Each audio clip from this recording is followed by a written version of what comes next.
1 Coríntios, capítulo 11. Sede meus imitadores, como também eu de Cristo. E louvo-vos, irmãos, porque em tudo vos lembrais de mim. Os preceitos como vô-los entreguei. Mas quero que saibais que Cristo é a cabeça de todo o homem, e o homem a cabeça da mulher, e Deus a cabeça de Cristo. Todo homem que ora ou profetiza, tendo a cabeça coberta, desonra sua própria cabeça. Mas toda mulher que ora ou profetiza com a cabeça descoberta, desonra sua própria cabeça, porque é como se estivesse rapada. Portanto, se a mulher não se cobre com véu, tosquie-se também. Mas se para a mulher é coisa indecente tosquiar-se ou rapar-se, que ponha o véu. O homem, pois, não deve cobrir a cabeça, porque é a imagem e glória de Deus, mas a mulher é a glória do homem. Porque o homem não provém da mulher, mas a mulher do homem. Porque também o homem por causa da mulher, mas a mulher por causa do homem. Portanto, a mulher deve ter sobre a cabeça sinal de poderio por causa dos anjos. Todavia, nem o homem é sem a mulher, nem a mulher sem o homem, no Senhor. Porque, como a mulher provém do homem, assim também o homem provém da mulher, mas tudo vem de Deus. Julgai entre vós mesmos.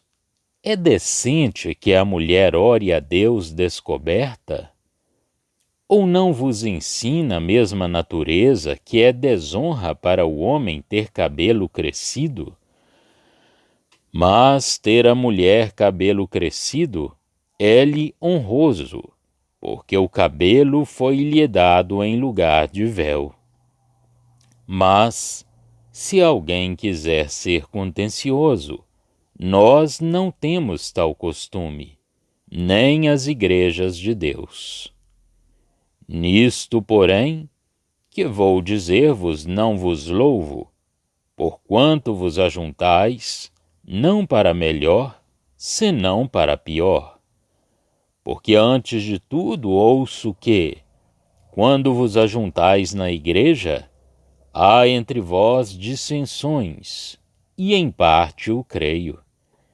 E até importa que haja entre vós heresias, para que os que são sinceros se manifestem entre vós.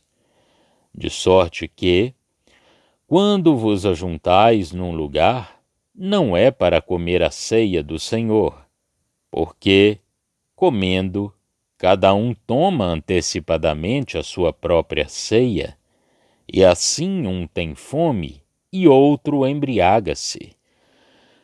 Não tendes, porventura, casas para comer e para beber?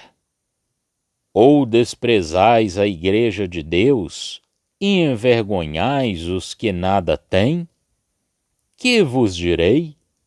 Louvar-vos-ei?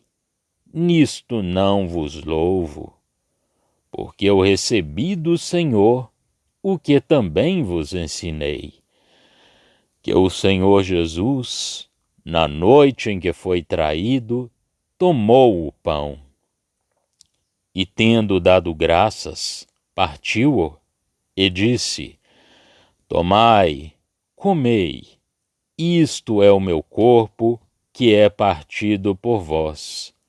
Fazei isto em memória de mim. Semelhantemente também, depois de cear, tomou o cálice, dizendo: Este cálice é o novo testamento no meu sangue. Fazei isto todas as vezes que beberdes, em memória de mim. Porque todas as vezes que comerdes este pão e beberdes este cálice, anunciais a morte do Senhor, até que ele venha. Portanto, qualquer que comer este pão ou beber o cálice do Senhor indignamente, será culpado do corpo e do sangue do Senhor. Examine-se, pois, o homem a si mesmo, e assim coma deste pão e beba deste cálice. Porque o que come e bebe indignamente, come e bebe para a sua própria condenação, não discernindo o corpo do Senhor. Por causa disto há entre vós muitos fracos e doentes, e muitos que dormem. Porque, se nós nos julgássemos a nós mesmos, não seríamos julgados. Mas, quando somos julgados, somos repreendidos pelo Senhor, não para sermos condenados com o mundo. Portanto, meus irmãos, quando vos ajuntais para comer, esperai uns pelos outros. Mas, se algum tiver fome, coma em casa, para que não vos ajunteis para condenação. Quanto às demais coisas, ordená-las-ei quando for. 1 Coríntios, capítulo 11. Tendo dado estas regras, em resposta a questões de pormenores, Paulo vai tratar agora do que concerne à presença e à ação do Espírito Santo, o que introduz também a questão do comportamento que convém aos cristãos nas assembleias. Note-se aqui como o apóstolo baseia suas respostas acerca dos pormenores sobre os princípios fundamentais e mais elevados. É o que faz o verdadeiro cristianismo com todos os assuntos que aborda. Comparar Tito 2, de 10 a 14. Apresenta Deus e a caridade, pondo o homem em relação com o próprio Deus. Temos disto um impressionante exemplo no relato que se segue. Trata-se de dar uma diretriz para as mulheres, e elas não deveriam orar nem terem a cabeça coberta. Para decidir esta questão, não deveriam orar sem ter a cabeça coberta.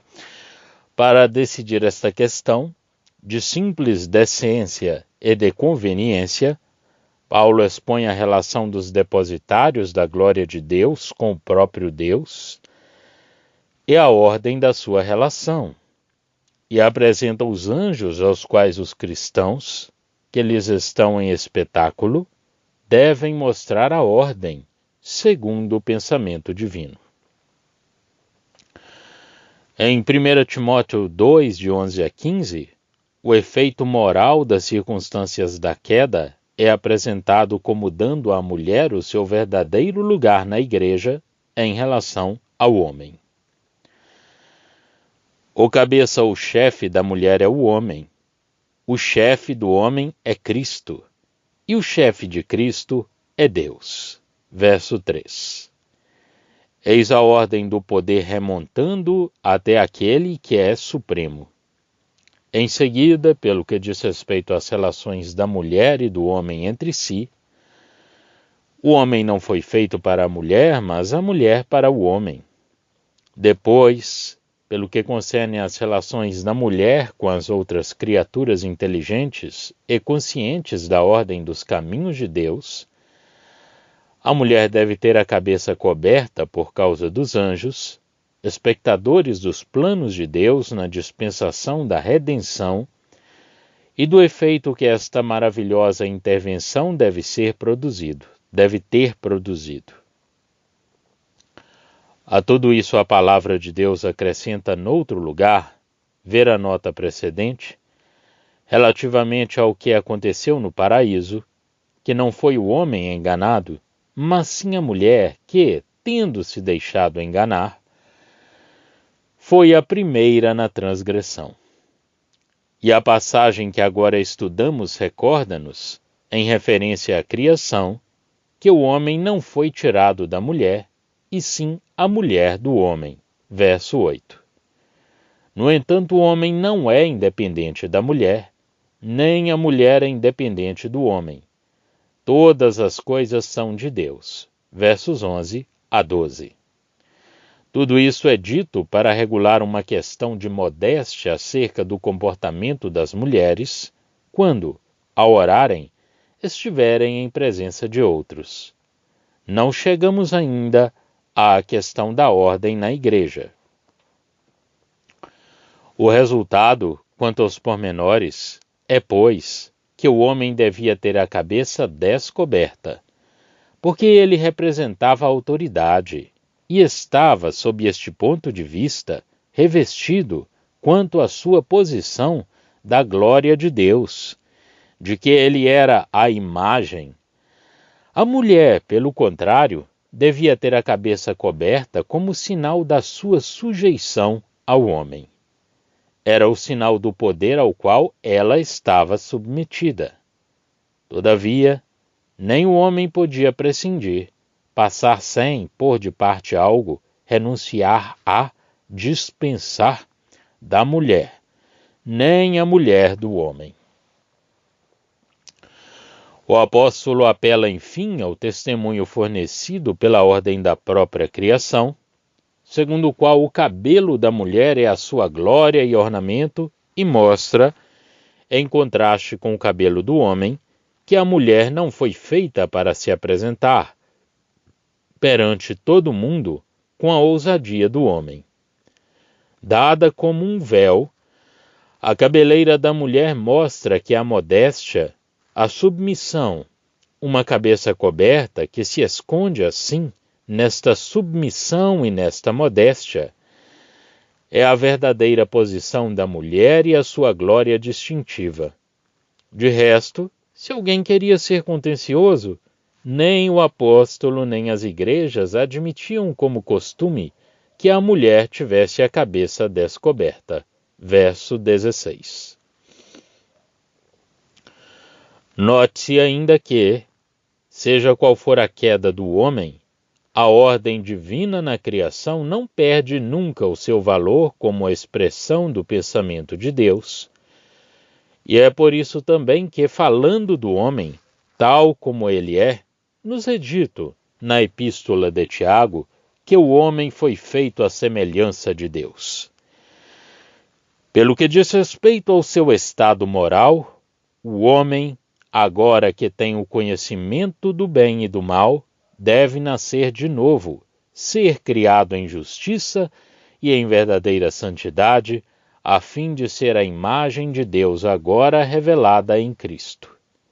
Mas a sua posição no mundo como centro e chefe de todas as coisas, o que nenhum anjo foi, é o pensamento do próprio Deus, do mesmo modo que o é a posição da mulher, companheira da glória do homem, embora a ele submissa.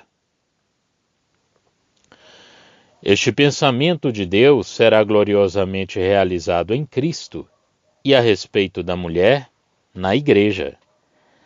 Mas fica sempre verdadeiro nas próprias relações, que são a ordem instituída por Deus, ordem que é sempre justa, porque é divina, porque a ordenança de Deus cria a verdadeira ordem, embora, sem dúvida, a sua sabedoria e a sua perfeição se manifestem nessa ordem. O leitor notará, certamente, que esta ordem na criação, assim como a ordem estabelecida nos planos de Deus a respeito da mulher, do homem, de Cristo e do próprio Deus, é o fato de os homens, pelo menos os cristãos, sob a redenção serem um espetáculo para os anjos, comparar capítulo 4, 9, são assuntos do mais alto interesse, que eu não posso indicar senão de passagem. O primeiro capítulo de Gênesis apresenta-nos o homem tendo na criação o seu lugar dado por Deus, o Criador. No segundo capítulo temos a sua relação com o eterno Deus, relação essa em que estava colocado em perfeita harmonia com ele. Depois temos a relação da mulher com o homem. Em seguida, o apóstolo ocupa-se das suas assembleias, versos 17 e seguintes. No verso 2, ele tinha louvado os coríntios, porque eles se lembravam do que lhe dizia a respeito e guardavam as suas ordenanças, tal como ele as tinha dado. Mas, sobre este ponto das suas assembleias, Paulo não podia fazer o mesmo. Eles manifestavam um espírito de divisão. Isto dizia respeito à diferença de condição entre os ricos e os pobres, mas esse espírito dava ainda lugar, ao que parece, a outras divisões. Pelo menos outras divisões eram necessárias para tornarem conhecidos aqueles que eram verdadeiramente aprovados de Deus. Mas essas divisões tinham o caráter de seitas, isto é, de opiniões particulares, que dividiam os cristãos da mesma assembleia, da mesma igreja de Deus, em escolas hostis umas às outras, mesmo quando tomavam a ceia do Senhor juntos. E se pode dizer que eles a tomavam juntos. Depois, as invejas. Os ciúmes que tinham estalado entre os ricos e os pobres tendiam a alimentar a separação sectária. Faço notar que se poderia apenas dizer que eles partiam o pão juntos, porque cada um tinha o cuidado de comer a sua ceia antes dos outros, e alguns tinham fome, enquanto que outros comiam a fartar. E isso não era verdadeiramente comemorar a ceia do Senhor. O apóstolo, guiado pelo Espírito Santo, aproveita a oportunidade para fazer conhecer qual é a natureza e o alcance da ordenança da ceia. Podemos notar aqui que o Senhor tinha dado o conhecimento desta instituição ao apóstolo por uma revelação particular. Isto prova o interesse que tem a ceia do Senhor e mostra que ela constitui uma parte dos pensamentos do Senhor quanto ao conjunto do comportamento cristão e que ele lhe dá uma grande importância em vista do estado das nossas afeições espirituais e da nossa condição moral, individualmente consideradas, assim como as da Igreja.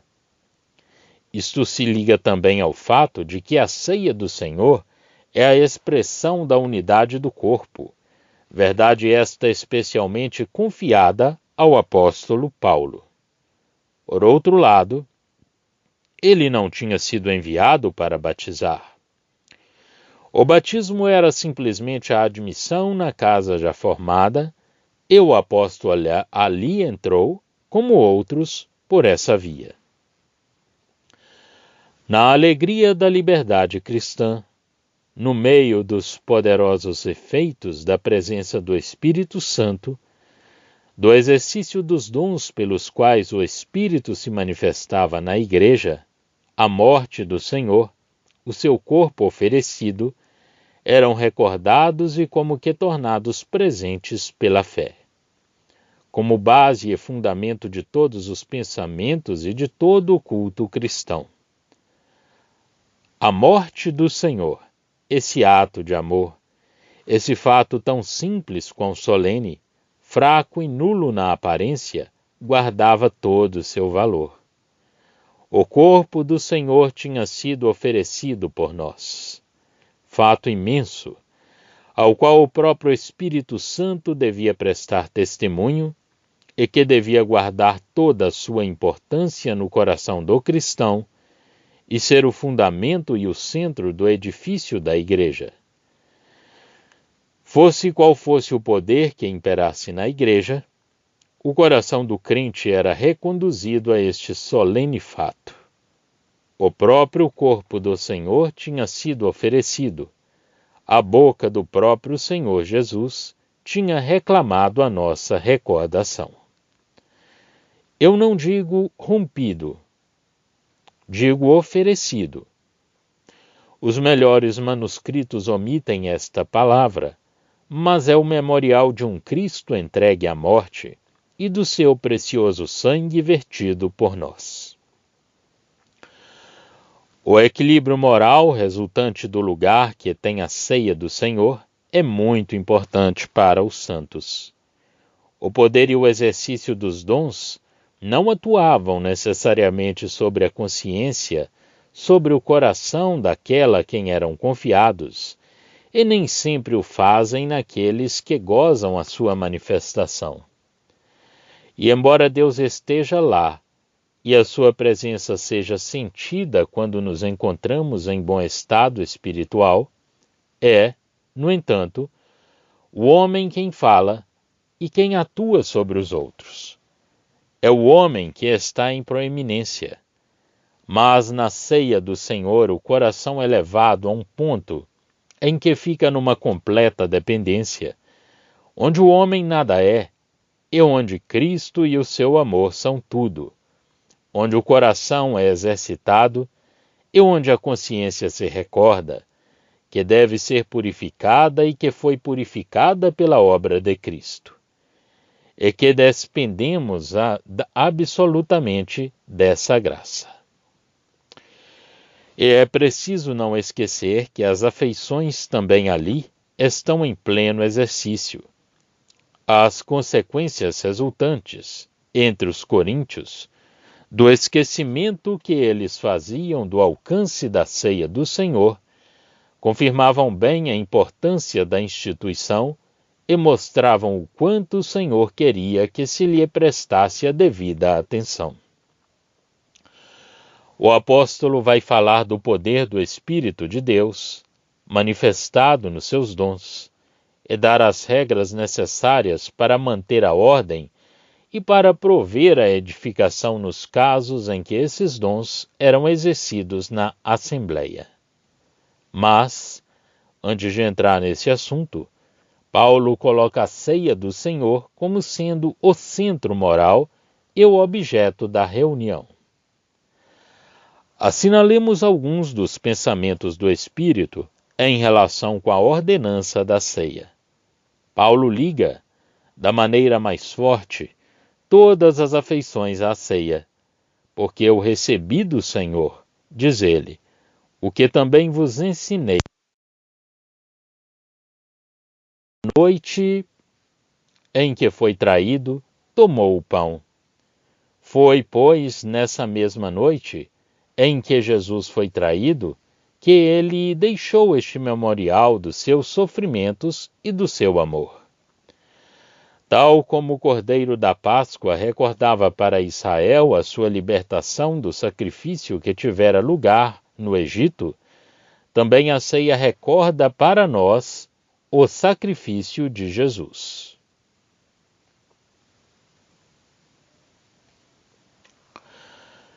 Jesus está na glória, o seu Santo Espírito é-nos dado, mas nós devemos lembrar-nos dele. Neste memorial, o seu corpo oferecido é o objeto colocado perante os nossos corações.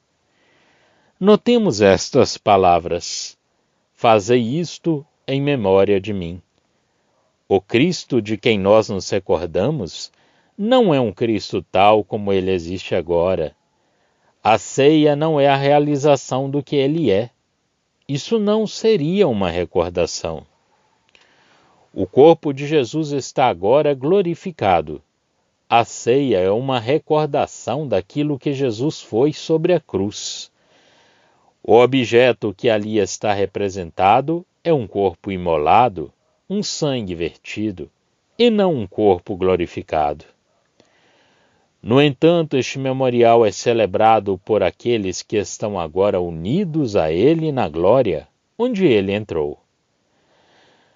Como ressuscitados e associados com Ele na glória, olham para trás, para essa obra bendita de amor e para o seu Senhor, que por ela lhes deu um lugar lá onde Ele está.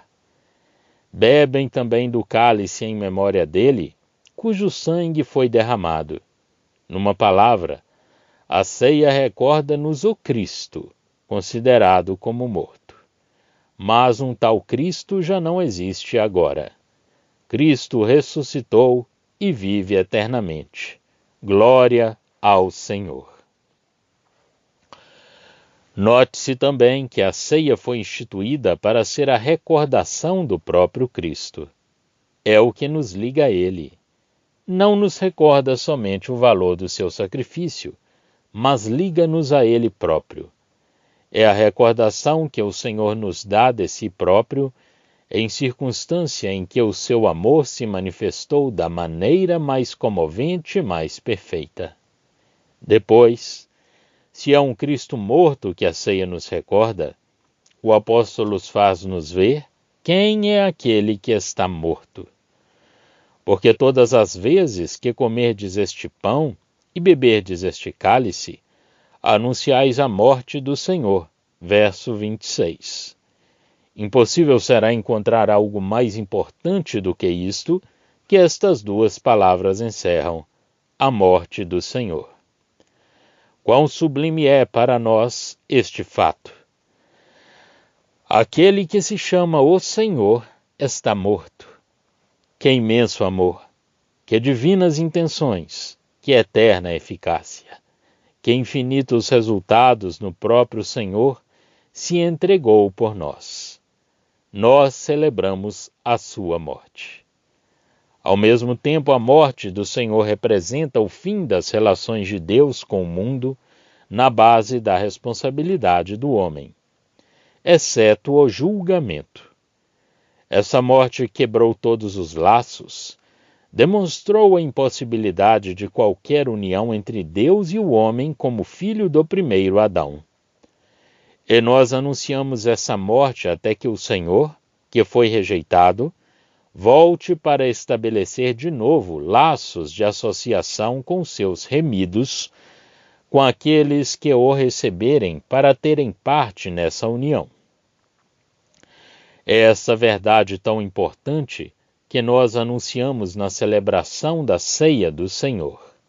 Aliás, o próprio rito é uma declaração que o sangue sobre o qual a nova aliança é fundada foi já derramado. Ela está estabelecida sobre esse sangue. Não pretendo ir além do que nos apresenta a passagem que agora estudamos.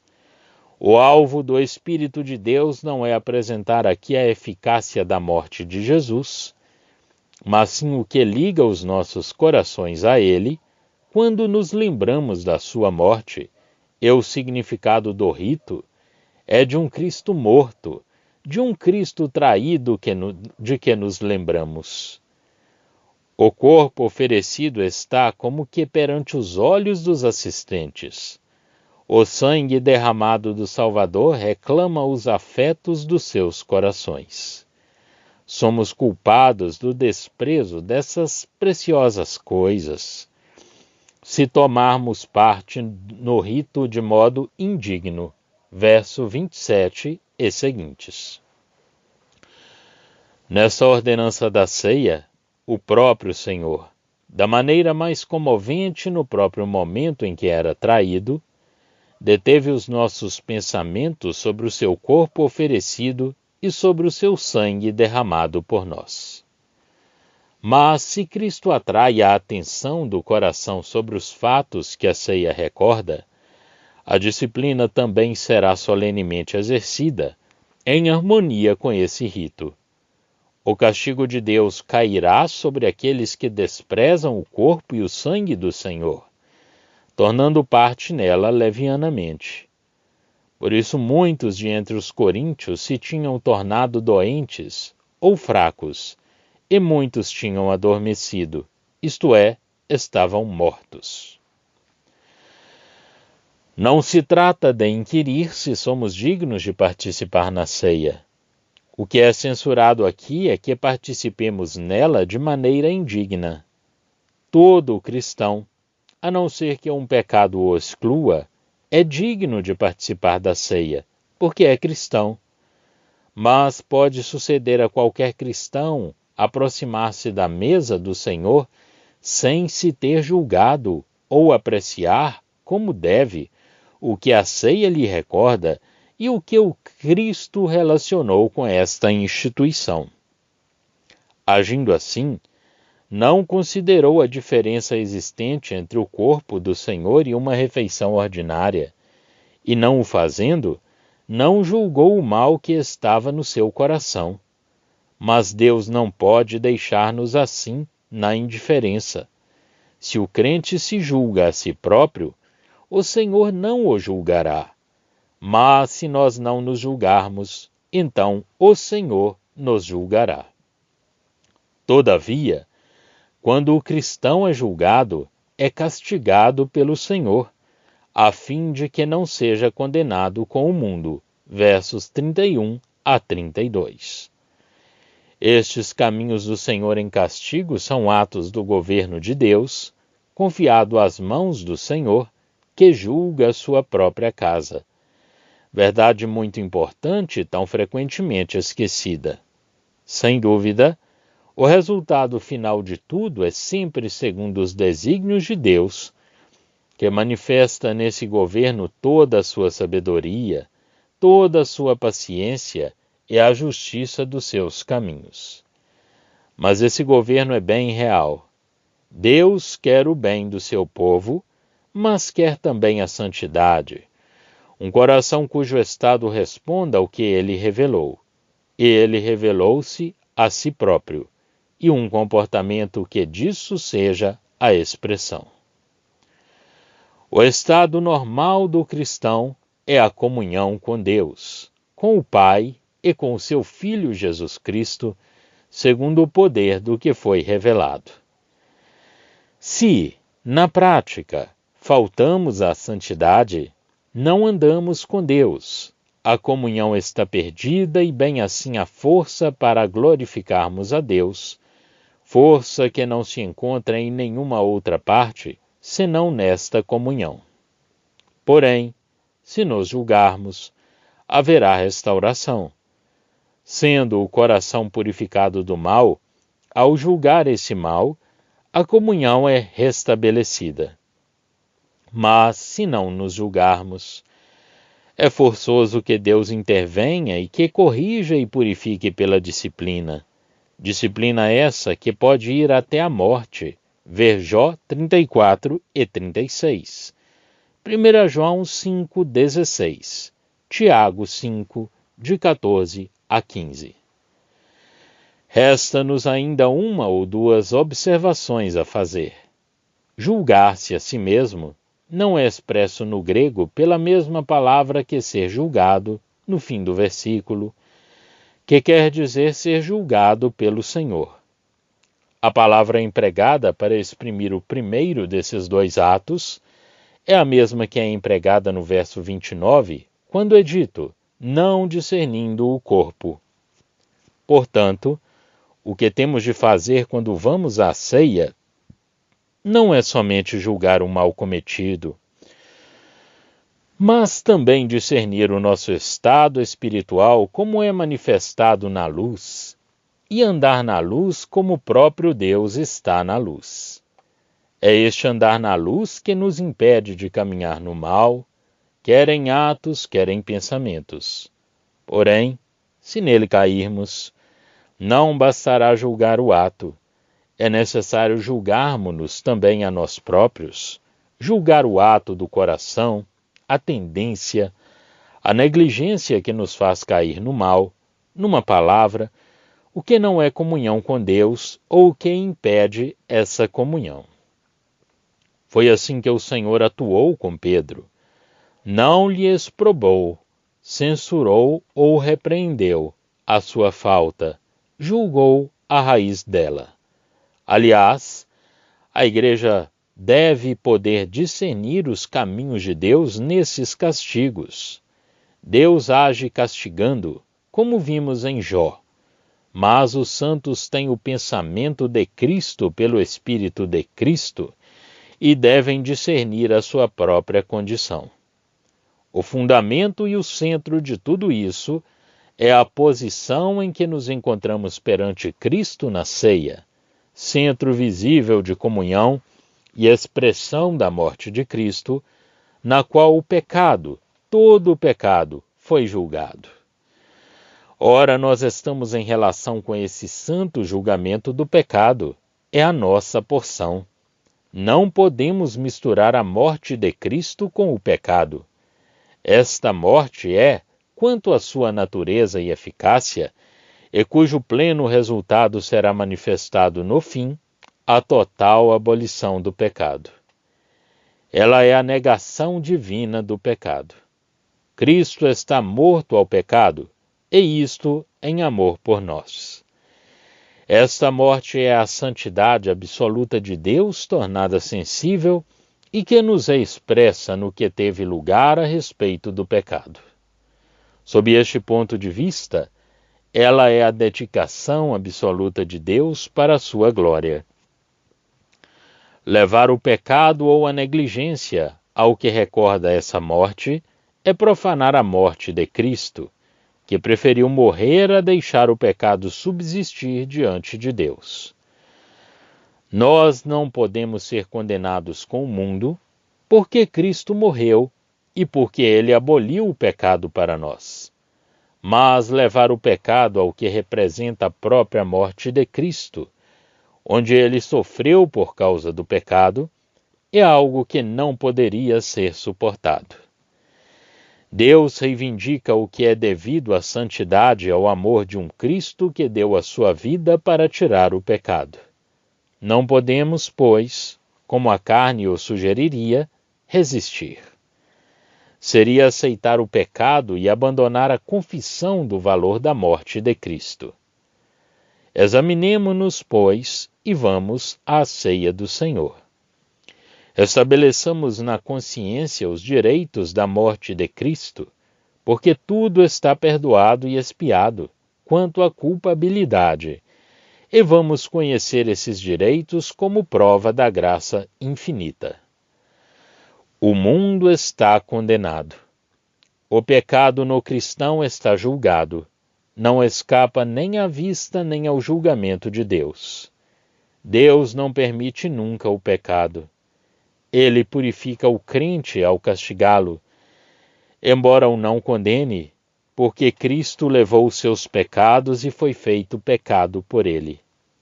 Por isso a morte de Cristo forma o centro da comunhão na Igreja, é a pedra de toque da consciência. E, pelo que concerne à Igreja, é na ceia do Senhor que se encontra a aplicação desta verdade. Já estão disponíveis para leitura os comentários do Novo Testamento e do Antigo Testamento de João Nelson Darby. Estão nos formatos de livro, e-book, também aplicativo para o celular Android. Visite o nosso site www.palavrasdoevangelho.com.